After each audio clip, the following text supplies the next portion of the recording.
experienced it. And it is that level of sharing that only happens when you have true fellowship. And that feeling of belonging that only happens when you have true fellowship.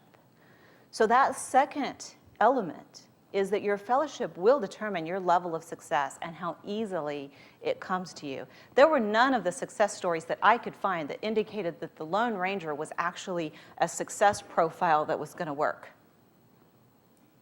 even with Tonto. A fellowship of one just really doesn't get it.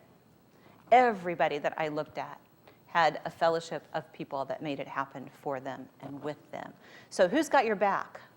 Who's in it with you? So once you accept this, what kind of groups are you going to draw to you? What kind of relationships are you going to create? If you're telling your story, you're going to say, and these were the people that were in it with me. You've seen several of the people that are in it with me. Some of them huge surprises, but they've turned into a fellowship. I mean, I am blessed. Richard Bach reaches out to me probably once a week and says, "Where's the book?" It's mixed blessing. But here's the real blessing. These are people that you can ask for anything. And if they can, they will. Like most authors, Richard doesn't read other people's manuscripts. But when I was writing a particularly difficult chapter and I told him, I'm stuck, I'm done, I can't write this stuff, he finally said, send it to me. I said, you read it? Send it to me. I had feedback from somebody that I had idolized since I was 14. That's a fellowship. When you can reach out and ask for anything, that's fellowship.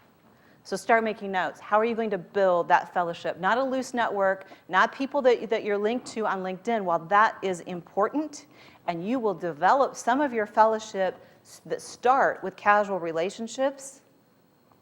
When I teach relationship building, I always teach that it is initiate, develop, and leverage. And when I say leverage, I mean the relationship, not the people. The ultimate in leveraging the power of a relationship is when they join your fellowship. But those always start with casual acquaintances. They always start with initiate. So initiate relationships, that's what's on your story form. Initiate relationships, develop relationships, and when those relationships develop into a fellowship, understand that this is one of those essential elements in writing a success story and treat it accordingly. It's funny how in any group of 5 laws, 5 keys, 5 must-dos, number 3 is always that hump in the road. Do you ever notice that?